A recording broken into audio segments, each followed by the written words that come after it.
Welcome, everyone. This is All Minus One Story Time with your favorite host, me, Bill. How are we doing today?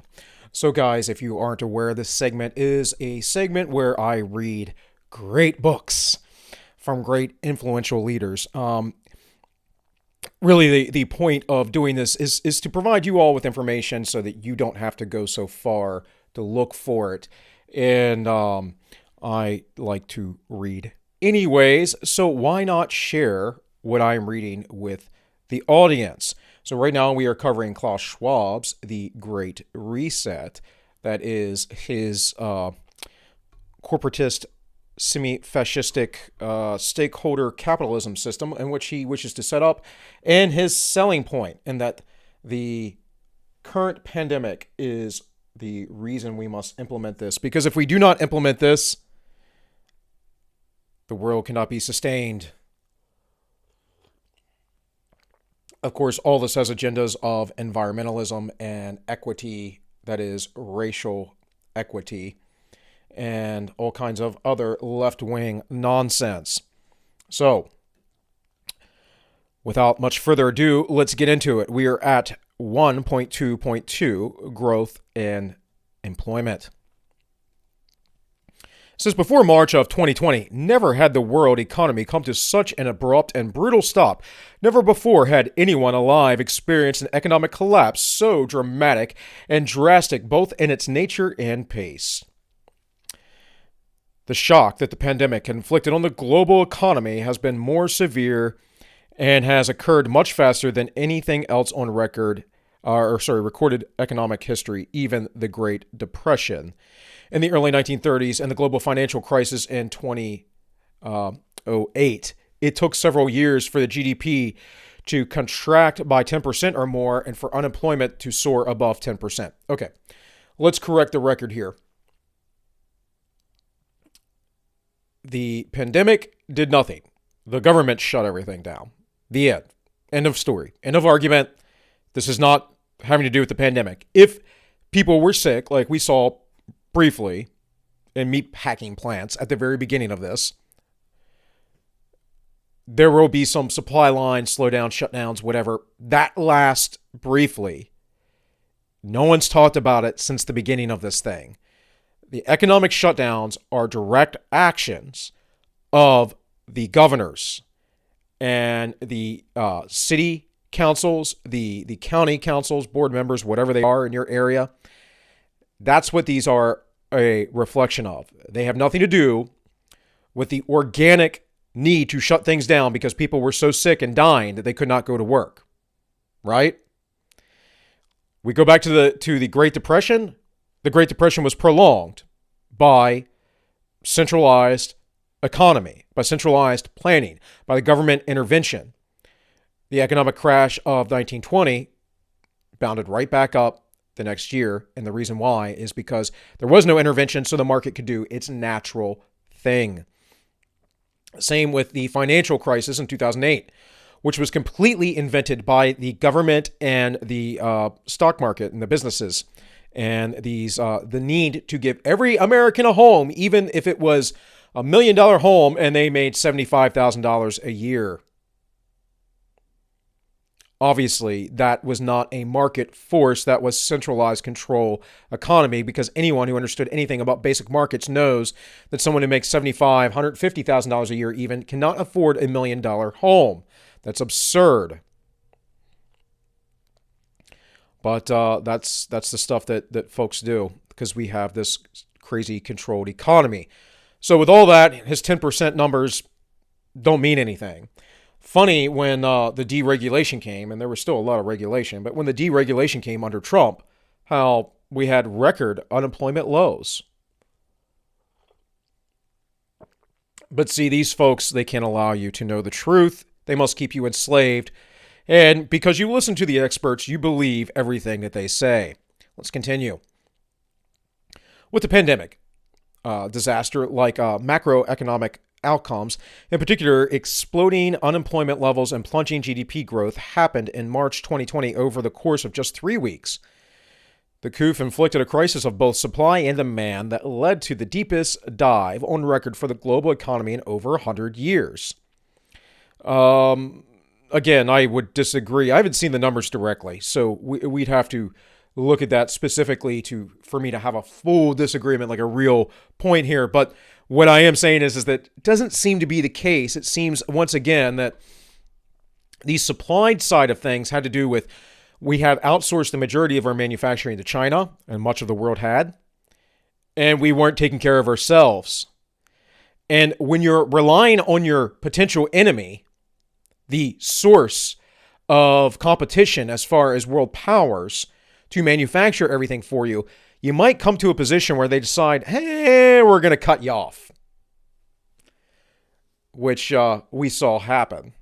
Of course, Mr. Schwab isn't going to talk about any of this because Xi Jinping spoke at Davos, the World Economic Forum, this past year and several years ago. They are buddy-buddy. As the economist Kenneth Rogoff warned, everything depends on how long it lasts, but if it goes on for a long time, it's certainly going to be the mother of all financial crises. Well, that's interesting because it's the governments that allow them to prop up, because free markets don't allow these actions to happen, because a business fails on its merits and poor economic planning fails on its merits, and there are no bailouts, there are no long trickle effects that affect folks for generations. Basically, there's a hard hit up front. There's hardship. The community or some businessman comes along, absorbs that hit, and that's about it. Usually someone buys up the assets as they are liquidated for much cheaper, and they rebuild. That's what happens. That's what should happen. It's not what we allow to happen, because we have all these things. Well, whoa, these people can't become poor. And trust me, guys, most of the people that fail are folks like Donald Trump, who were quite wealthy. They file bankruptcy, and because of the way the laws are set and the game is rigged, they get to keep all their wealth. And this is how it works, guys. It's literally the game. If it happens to you or me, we're kind of screwed. We don't have hard assets, and our credit gets screwed, and guess what? We get shipped off to the lanes of poverty. The length and acuteness of the downturn and its subsequent hit to growth and employment depend on three things: the duration and severity of the outbreak, each country's success at containing the pandemic and mitigate its effects, the cohesiveness of each society in dealing with post-confinement measures, and the various opening strategies. At the time of writing, end of June 2020, all three aspects remain unknown. Renewed waves of outbreak, big and small, are occurring. Countries' success at containing the outbreak can either last or suddenly be revised by new waves, and society's cohesion can be challenged by renewed economic and social planning. Again, this all goes back to planning because this is an authoritarian type approach. Now, guys, normally I read this section by section, but because that was a very brief section, I'm going to continue, and hopefully we'll get through this within a half an hour or so. So, economic growth. At different moments between February and May 2020, in a bid to contain the pandemic, governments worldwide made the deliberate decision to shut down much of their respective economies. And there it is. There it is. I think this is like the eighth one of these I've done. Section after section after section. Now, don't get me wrong, they're small sections. And these videos are only 30 minutes long because I'm running my mouth with commentary in between the author's writings here. But I've been saying it all along, and this is, I believe, if I'm not mistaken, the first time that Klaus Schwab has said this specifically, that they deliberately made the decision to shut things down. Yet this entire chapter prior, he's saying that the COOF did it. It was the COOF's fault. No, it was the government's fault. The government, at least in the United States, had no right to do such a thing at all. Your First Amendment right, your freedom of association, includes your business. The end. Your Ninth Amendment right is the right of the people. There is no right in the federal Constitution for the federal government. There is no power for the federal government to regulate your business. They can only regulate between states and across state lines. Again, very important point with the current gun bill, H.R. 8, that is being pushed, where they're trying to regulate interstate commerce. intra, not inner or in between, intrastate commerce, commerce within each state. It is not constitutionally viable. It's a violation of the 10th and 9th Amendment alone. But also, again, we go back to that First Amendment to peaceably assemble. And business is peaceful assembly, folks. This unprecedented course of events has brought with it a fundamental shift in the way the world economy operates, marked by an abrupt and unsolicited return to a form of relative autarky. I don't know that word. With every nation trying to move towards certain forms of self-sufficiency and a reduction in national and global output. Well, there's going to be a reduction of output, both nationally and globally, when the governments decide to shut everything down. What the real consequence is, though, nothing to the government. The real consequence is to the people, because the people can't work, which means that they will be left impoverished. Poverty, folks, isn't a level of wealth either that is comparable to your neighbor. It is a state of basic needs being met or not being met. And if there's a struggle to have those basic needs to be met, then you are impoverished. If you have your basic needs met, you are not. And I'm sorry if that's a wake-up call to some of you out there, because many of you talk about how poor you are. I mean, I may even sort of jokingly say I'm poorish because I'm under that $100,000 a year threshold, in my household. Not to tell you all what we pull in or anything, but I'm just saying, like, anyone underneath that is going to have a little bit more of a difficult time.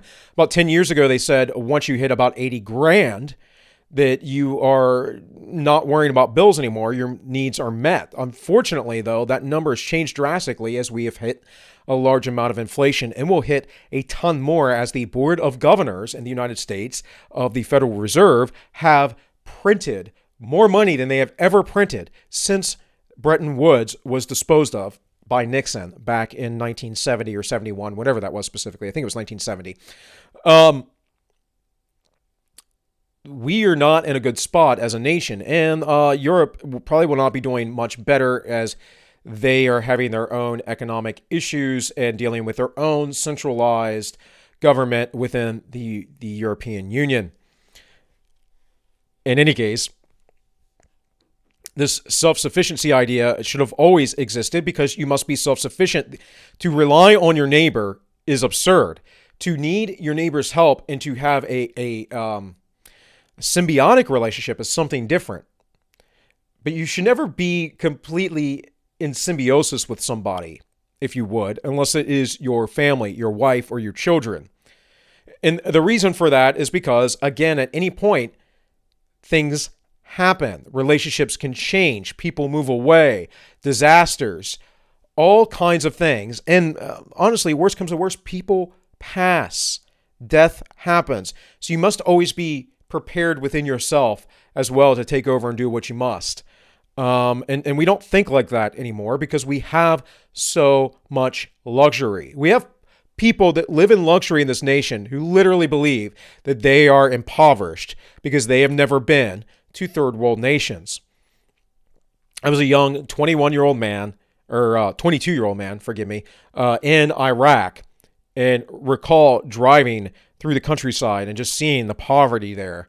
And it was quite eye-opening. And it's like I knew it existed anyways. Like I'd known it was there, seen TV, right? But you really do see the difference in the difference of standard of living. Anyways, let's keep going. It says the impact of these decisions seemed all the more dramatic because they concerned first and foremost service industries and sector traditionally more immune than the other industries like construction or manufacturing. To the cyclical swing of economic growth, consequently, the service sector represents. Man, I'm just not going to be able to read today, folks. Consequently, the service sector that represents by far the largest component of economic activity in any developed economy, about 70% of GDP, and more than 80% of employment in the U.S., was hit the hardest by the pandemic. Let me read that again. The impact of these decisions seem all the more dramatic because they concern, first and foremost, service industries and sectors traditionally more immune than other industries. No. Because if we go back to your first sentence, the government shut this down. Every job is essential to the person who has it.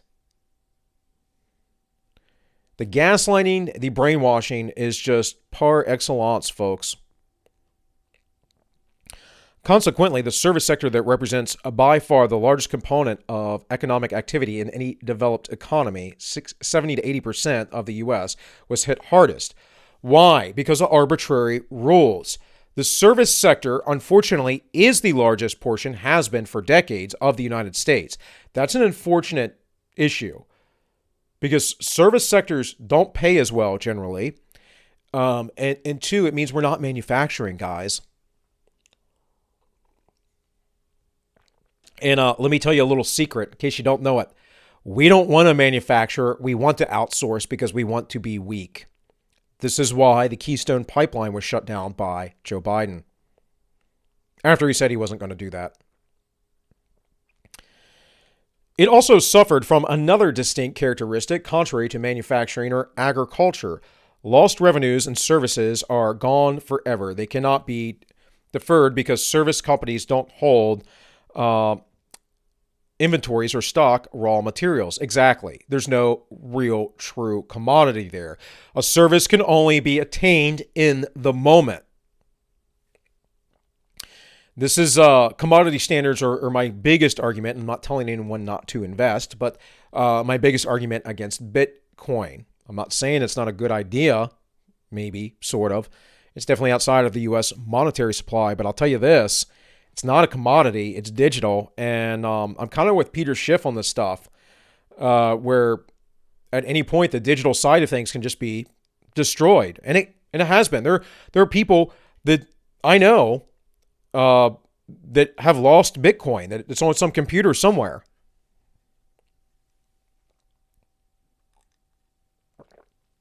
Completely gone. Just poof. Now, that can happen with any sort of money, don't get me wrong. But my point is that this technology side of things, if technology goes away, which it will be restricted in the way that Klaus Schwab speaks, in the way that many of the global elitist, basically oligarchs think, they want to be able to turn off your purchasing power within seconds, and Bitcoin to me represents that. Now, someone who watches me might argue otherwise, and that's fine, guys. Go invest in it if you wish. For me, I'm going to invest in food and land and ammo and those kind of things that I believe that are important, that are going to get me by, that are going to sustain my life. If you're going to invest in some sort of money, I would always suggest gold because it is the oldest standard that we have to human beings. Anyways, it says they cannot be deferred because service companies don't hold. Because services are in the moment. This is actually an interesting philosophical point, real quick, to go on that. Just a little bit of a sidetrack. Services are an interesting thing because they tend to be the most enticing, and I'm thinking very particularly what people find their vices in. Most vices are services, right? Like alcohol, drugs, sex. So on the most extreme example, if you invest in a prostitute, that's a one-time service. Yesterday in our little church meeting, we were reading from Proverbs 6, which speaks about visiting prostitutes or sleeping with a married woman. And it's just a warning to ancient folks not to do this thing. And the cost is actually very cheap, but what it does to your soul is much deeper. And that's sort of a good analogy for what's going on with the United States. We have a service industry which costs very cheap, and it's destroying the soul of our nation. It's much deeper because we're not really providing anything of substance. It's all entertainment. It's all fleetingness. It's all, let me go eat food and then become obese and then get more susceptible to this disease that really is quite weak. And don't get me wrong, I have heard of cases where this has affected people long term, which I've been a skeptic of. One of them is a MMA fighter. What's his name? Khamzat Chimaev, who just came out of nowhere the other year, and he was supposed to have this big fight just this past weekend, and it has been canceled and delayed like 3 times, and apparently he's still very sick because he got COVID, which also is another speculation of which I had at some point that perhaps this has a genetic component to it, that certain people with certain genetics, it hits. We know that vitamin D is a big deal with it. But regardless, my bigger point with the service industry thing is that you're paying to go out to waste your money. You're not really investing in anything. You're not making yourself richer. You're actually impoverishing yourself for pleasure. So even though it might not be a vice like drugs or sex, it's still a vice in that you're going out and eating food, you're spending money, maybe you're going to the bar for the social interaction. And guys, don't, like, look, I'm telling you flat out, I'm not necessarily doing all this anymore, but I've been there and I've done all of this, not the prostitution side of things, but I was a man whore at one point. Look, guys, I definitely spent a lot of money dating girls for the purpose of sex, right? My past is my past. What I'm saying here is that we don't think about these things, and that how our nation within itself and the way our industries are set up are purely hedonistic. There is no long-term investment. There is no planning, at least on the surface. And this is a very, very bad thing.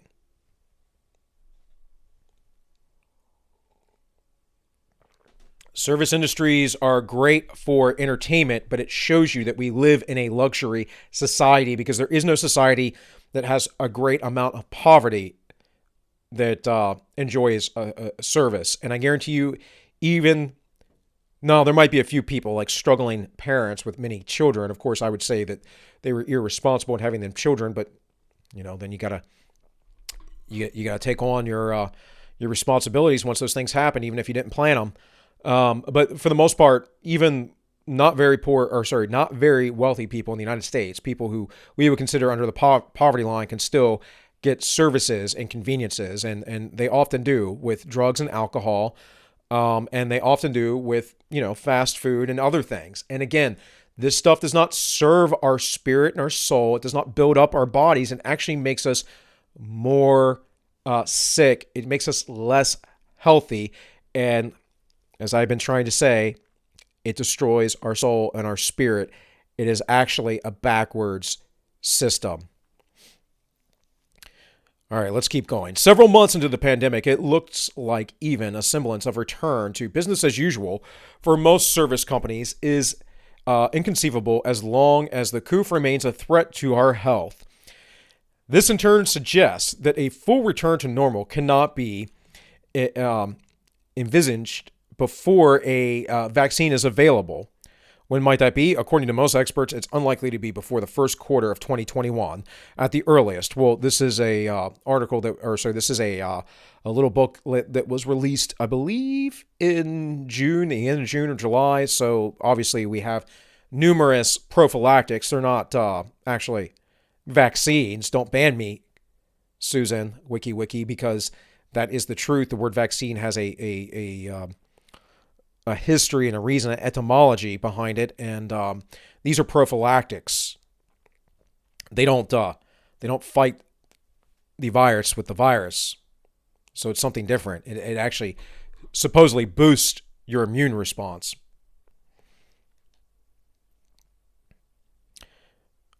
So it says, according to most experts, unlikely before the first quarter. In mid-June 2020, already more than 135 trials were underway, preceded by a remarkable pace. Consider that in the past, it could take up to 10 years to develop a vaccine, 5 in the case of Ebola. And it still does, because we didn't develop one. We developed a prophylactic that boosts immunity to spike proteins that changes your RNA, and we don't know the long-term ramifications. And I'm not here to speculate that this is making you sterile or anything crazy like that, but it is a good beta test to see who is compliant. So the reason is not science, but production. Manufacturing billions of doses constitutes the real challenge that will require a massive expansion and diversion of existing capacity. The next hurdle is the political challenge of vaccinating enough people worldwide. We are collectively as strong as the weakest link, with a high enough compliance rate despite the rise of anti-vaxxers. Okay, first off, let's get into the anti-vaxxers very quickly. Robert Kennedy is the biggest anti-vaxxer out there. He is not right-wing, folks.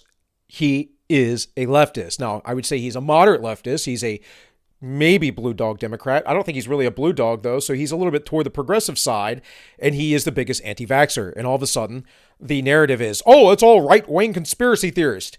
Do you think that Jenny McCarthy, years ago, when she was complaining about her children being autistic and being an anti-vaxxer during the 90s and early 2000s, I believe it was the late 90s she started with that, but at least in the early 2000s, do you think that Jenny McCarthy was on the right?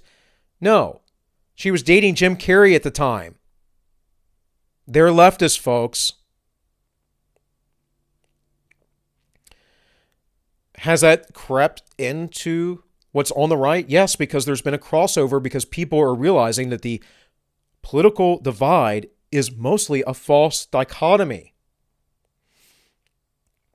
And there is no rise. What has happened was there was a release of a new vaccine schedule that was way advanced in the 90s that was giving children vaccines at specific times when it wasn't necessarily good for them or when they were very young or when their immune system wasn't developed, and people questioned it. And that's really the crux of that movement. And if you studied instead of just listening to propaganda like news outlets, you would understand that. And if a vaccine works, by the way, folks, why are you concerned about the virus spreading amongst people who don't want to get it? I never got the argument. I still don't get the argument. It's been around forever. There is a herd immunity. There is a point. Even Fauci talked about this. The CDC talks about this. YouTube, Susan, the CDC talks about this. There is a point of herd immunity. This is old. We know this. A certain point of the population, something like 70 to 90%, need to get the infection or vaccine, and the majority of it is gone. It just can't thrive or exist. That other 20 to 10%, they might get these things on occasion. Sure. Why do you care? They're not part of your globalist system. Why do you care? It's not endangering you. Why would you care if someone did this or not? Unless you need to control everybody and how they think. Why can't you just let people live and believe things that they want to believe? It's like reading Edward Bernays. Edward Bernays, who wrote the book Propaganda, was a marketing specialist. Talks very specifically about how the world was going to have to influence the way people think and direct their thought. They're already doing it now, and they're going to have to come up with better ways. And the world governments and the people in power were going to have to direct society. Folks, these people are megalomaniacs. During the intervening months, the economy will not operate at full capacity, a country-dependent phenomenon dubbed the 80% economy. Companies and sectors as varied as travel, hospitality, rental, or sports and events will face the following triple whammy. Fewer customers who will respond to uncertainty by becoming more risk-averse because of propaganda. Those who consume will spend less on average because of precautionary savings. Well, that's just smart in general. This consumer economy stuff, guys, it's materialism is a way for you to pave your road to hell, essentially. Consumerism is a dead end for a robust and healthy life. Trust me. Transaction cost will be higher. Serving one customer will cost more because of physical distancing and sanitation measures. No, no, no, it won't. If we were taking proper sanitation measures in the past in restaurants that we should have been taking all along according to health guidelines or whatever else, this should have died just fine. You know why? Because it's very weak in the open air and it's very weak to sunlight. This is why exposure outside under UV light is not a big deal. And this is also why people walking around outside with masks on is just absolutely absurd and stupid. And you haven't read the science and you're all propagandized and you're basically morons who are sheeple. Taking into account the criticality of service for GDP growth, the richer the country, the greater the importance of services for growth. Not true. This new reality of 80% economy begs the question of whether successive possible shutdowns of business activity in the service sector have the lasting effects on a broader economy through bankruptcies and loss of employment. Which in turn begs the question of whether those possible lasting effects could be followed by a collapse in demand as people lose their income and their confidence in the future. Okay, so let's break this down real quick. Taking into account the critical nature of services, that is, the richer the country, the greater the importance of services for growth. Not true. Do you think Dubai, which has a ton of services, by the way, but do you think Dubai is worried about their services or the fact that the average income, I think, of a 24-year-old in Dubai is 120? Now, this is 10-year-old statistic I remember off the top of my head, so it's probably higher. 120 grand a year. You know why? Oil. You think that's because of service industries? No. No, folks. Commodities make a nation rich. Commodities, manufacturing, production makes you rich. Services you can become rich through, but services are a luxury. And what they're saying right now is the rich countries are losing their luxuries, and that is going to cost these rich countries, and it's so important to their economies. It wouldn't be if we weren't a hedonistic society, if we weren't so libertine. Our monetary policies are libertine. The FDIC promises that, you know, if you have $200,000 in the bank, oh, we'll just bail you out. Was it $250,000? Whatever it is. The FDIC, that's like stupid. Where does that money come from? Well, it comes from the taxpayer. Now, you could invest with some sort of financial insurance outside of that in a private sector. I think that would probably be a good idea. But we don't have that. The government does it. And so it has these trickle-down effects of screwing the economy up all over the place. And that's what this is about. We don't have a lot of manufacturing. We don't have a lot of production. We don't export as much as we once did, which we could. We could have a large export economy. In the U.S., we could be largely self-sustainable. You know, we could have so much self-sustainability because we have so many wonderful natural resources here, and we'd have so many jobs. But we don't, because we got to play this globalist game. And then they got to convince people, oh, the service economy is everything.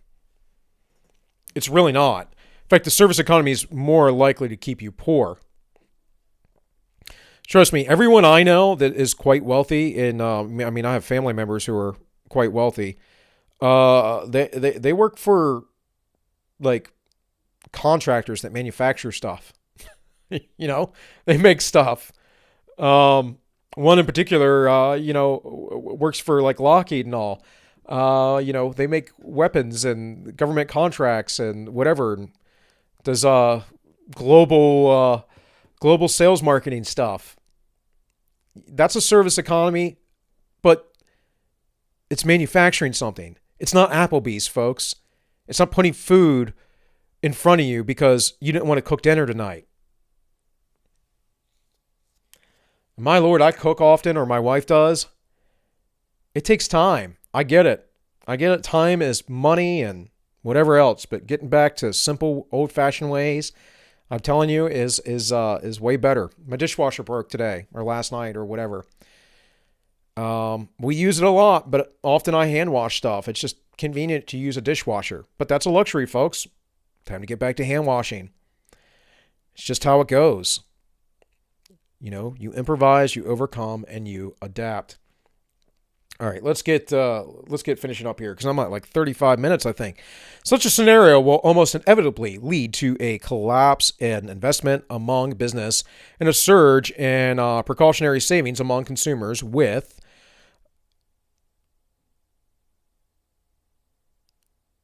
hold on, that jumped on me.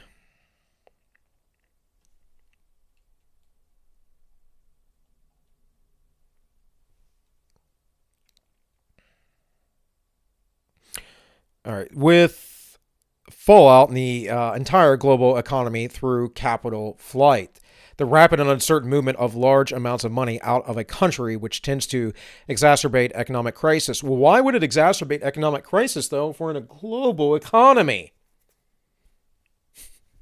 This is also going to be one of their arguments, by the way, to switching to a full-on global monetary standard.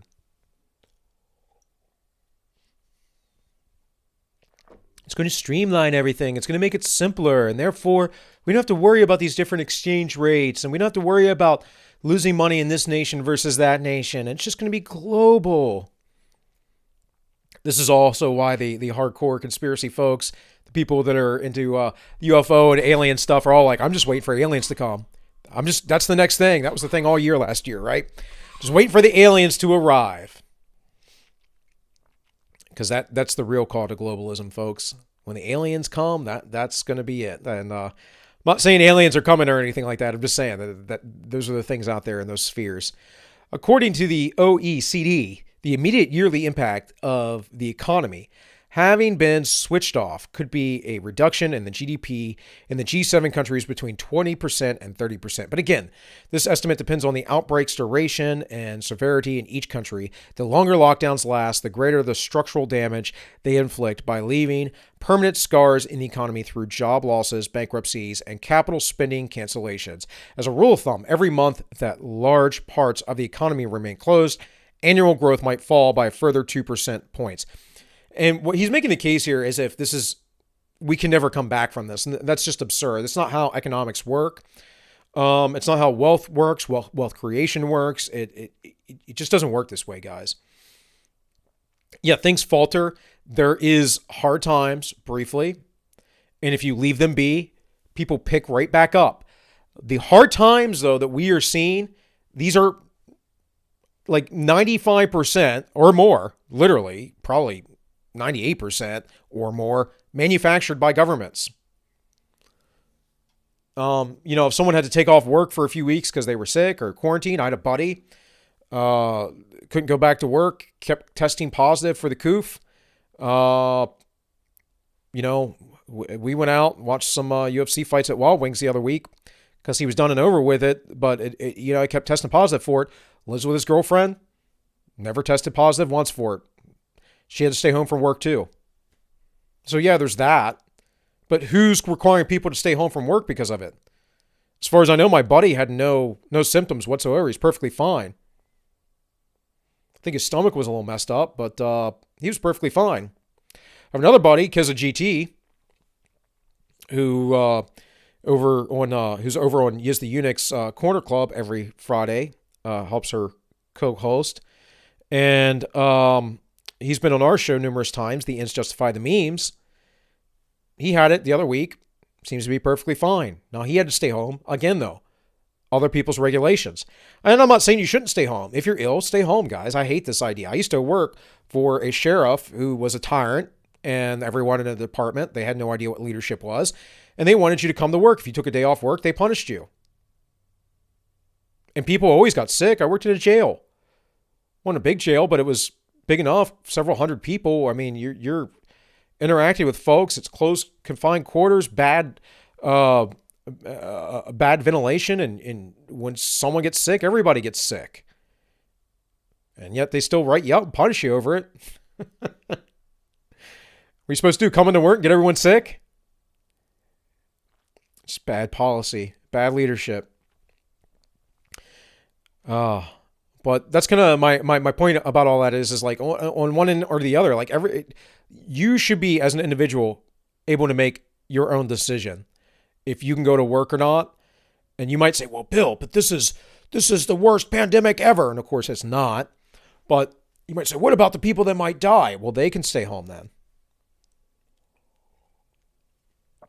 That's so cruel and mean. I can think of a progressive right now. How dare you? How dare you? Well, I've even heard people on the right say, well, if you want to have a progressive dream, all the money that we gave and bailouts to all these big corporations and foreign aid to other nations through this last bailout that just passed, as well as the omnibus bill, plus the two bailouts before, you could have gave everyone in the United States, 20 or 30 grand to stay home for 2 months. Could have done that. Of course, not everyone could stay home because things have to get stocked on shelves. Truck drivers have to drive. Farmers have to farm crops. There has to be people interacting. You can't just shut down an economy. It doesn't work that way, folks. People must work. Do you think that the economy shut down during the Black Death? No. We're talking about a third, nearly half actually, like 40% of Europe was destroyed. Do you think people stopped having commerce? Or do you think that they just adjusted around it? Do you think the government shut it down or people did this naturally? Governments back then weren't the way they are now. Didn't have this kind of power or authority or folks to really back up and police these actions. So much so that in Argentina, the nation that had the longest lockdown, still had a 60% infection rate, normal death rate though, and actually their death rate might have been lower. And at the same time, we're having human rights violations, accusations against them, the government, for what they did to maintain lockdown. Anyways, let's keep going because I'm pretty sure I'm almost done here. It says, but again, this estimate depends on the outbreak's duration and severity in each country. The longer lockdowns last, the greater the structural damage they inflict by leaving permanent scars in the economy through job losses. Yeah. Like, whatever. So when someone dies, that is a permanent scar in the economy due to a job loss because it's one less worker out of the economy. This isn't how it works, folks. It is not how it works at all. This guy has I think he has got some sort of doctorate in economics too, which just tells me that he basically studied a bunch of stuff and a bunch of theory that's not practical. Versus me and my books on Austrian economics and Chicago school style economics. Go listen to Academic Agent, by the way, if you want to learn about some good economics, because 100% with that dude. When it comes to his stances on free markets, essentially. Anyways, as a rule of thumb, every month that large parts of the economy remain closed, annual growth might fall by a further 2 percentage points. But as we would expect, the relationship between the duration of restrictive measures and the corresponding impact on GDP is not linear. The Dutch Central Planning Bureau found that every additional month of containment results in a greater, non-proportional distortion of economic activity. According to the model, a full month of economic hibernation would result in a loss of 1.2% in Dutch growth in 2020, while 3 months would cause a 5% loss. Interesting, though, that Schwab's bringing up the Dutch because they didn't have really hard lockdowns until recently, nor mask mandates. Just go watch Styx Sixenhammer's content because Styx is a great political analyst, and I'll tell you right now, he's been living in the Netherlands for some time. He was back home. I think he's back in the Netherlands. I've been watching a little bit less of his content lately. But, he married a Dutch woman here in the last year or so, and he's been down there for the lockdowns. For the regions and countries that have already exited lockdowns, it is too early to tell how GDP growth will evolve. At the end of June 2020, some V-shaped data, like the Eurozone Purchasing Manufacturing Index and a bit of the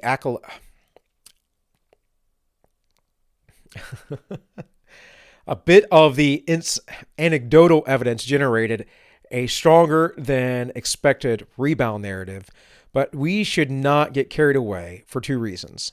The marked improvement in PMI in the Eurozones and the US does not mean that these economies have turned the corner. So what he's telling you now is because economies are doing well, we should still be skeptical because his theories and his beliefs suggest that this can't happen. So any contra evidence, right, is going to be met with skepticism by him, of course, just like I'm meeting him with my skepticism. Of course, I've been looking at the data since the beginning of this and have made numerous videos on it. Not saying that Schwab hasn't or he doesn't have a team of people. That I do not have. I'd love to have a team of people. But Schwab has all that in his access. But what Schwab has versus what I have is an agenda. I have no agenda other than to have a strong society. So maybe I have the counter agenda to his agenda, which is, I'm pretty sure, global enslavement. For your own good, though. For your own good. It simply indicates that business activity has improved compared to previous months. Oh, that's all. That's all. It just indicates it's improved, which is natural since a significant pickup in activity should follow a period of inactivity caused by rigorous lockdowns. Man, this is just stupid. In terms of future growth, one of the most meaningful indicators to watch is the savings rates. Always has been, but since not you, but the centralized banks artificially inflate the money supply and artificially change the interest rates, this is not a good indicator at all. If we had a free market, it would be actually a meaningful indicator, but not really of growth. It actually is an indicator of restriction. When people save, there's a restriction in the economy, and there's an expansion when they start spending. See, that's where growth comes at, spending. That's why the Keynesians constantly want to spend. It's all supply side, as they call it. You want to spend, and continue to inflate the money supply in the economy. It's a bubble. It's always a bubble that must crash. And then when you have a lockdown, that's all the perspective that Klaus was talking about. Then when you have a lockdown, then you can go, well, look, with the service economy had the lockdown and the GDP. This is the luxury. The wealthy people had to have this for the economy to go. No, when the service industry goes, it shows you what our real economy is. That's all. If we were at war, and we were at war on United States soil, that service economy would be gone, guys. Because we would be at war. Now, we might still manufacture, but not with the service economy. We would be manufacturing weapons of war and things for soldiers and whatever else. So let's realize what he's saying here is backwards. The most meaningful indicator of future growth is saving rates. Potential future growth. Growth in the meantime, as I was saying, is about spending, which is why the Keynesians, the centralized planners, are always trying to spend, and artificially keep the rates low. And when a bubble's coming up, they lower the rates even more, which just accelerates the bubble that's going to happen, which then brings the economic downturn.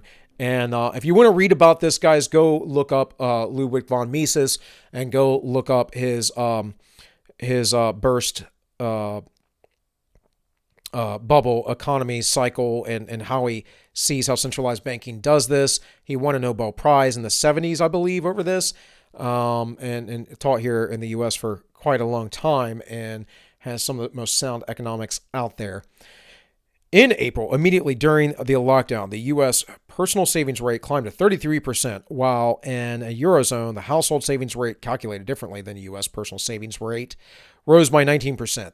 They will both significantly drop as the economies reopen, but probably not enough to prevent these rates from remaining at historically elevated. So again, exactly what I was just saying. People couldn't spend because everything was shut down, so maybe they saved some, but then opens back up, spend. So the savings has nothing to do with the growth of the economy, guys. The savings is while the economy is restricted. Always is. Always will be. The centralized banks try to make that an inverse, though. Economies are expanding when people start investing in things. They start building things. They start manufacturing things. That's when they expand. And they can only do that when people can purchase. So there is no expansion without purchase. In its World Economic Outlook update published in June 2020, the International Monetary Fund warned about a crisis like no other and an uncertain recovery. Compared to April, it revised its projection for global growth downwards, anticipating global GDP at the 4.9% in 2020, almost 2 percentage points below its previous estimate. And that's about it today, guys. That's 50 minutes of me reading this stuff off and trying to keep these segments to 30 minutes. But hey, we got a little bit further than maybe I normally would. And hopefully you guys stuck through it. And hopefully you all enjoyed it. And hopefully I can push through this in the next few weeks, because we're still in chapter 1 and there's like 3 chapters to this thing. But it will take a while if I'm going to talk through it, which I'm going to do, because I just don't agree with this guy. I just do not. But I'm not a multimillionaire throwing cool parties in Davos with all these other multimillionaire, 100-millionaire, billionaire folks that get to decide the future and fate of the world. I'm just some guy who puts videos up on the interwebs and hopes that you'll listen and realize that that this is part of the beast system, if you would, the kingdom of Satan, and that you all need to do better. And if you want to protect your families, you need to reject all of this stuff. So I don't know. I'm sure there's somebody out there that'll one day find me and go, "This guy's crazy." Hey man, I think I had that my first story time, actually. And I don't mean Klaus Schwab, I mean me. Sure. I mean, I think Christ's family thought he was crazy too. They said he was beside himself. Whatever. Guys, I'm going to probably try to release another one of these on Wednesday. Maybe I'll record tomorrow or later on today, depending on when I have a chance. But I will try and release more on Wednesday. I'll try and get 2 of these out a week for now till we get through them. And I want to continue to read from Eugene Rose's Nihilism, and that's a pretty profound document. So I'll be covering that every Thursday. In any case, guys, thank you all for watching. This has been All Minus One Story Time with Bill, and we are reading The Great Reset by Klaus Schwab. And with all that, I just want to say I wish you all well.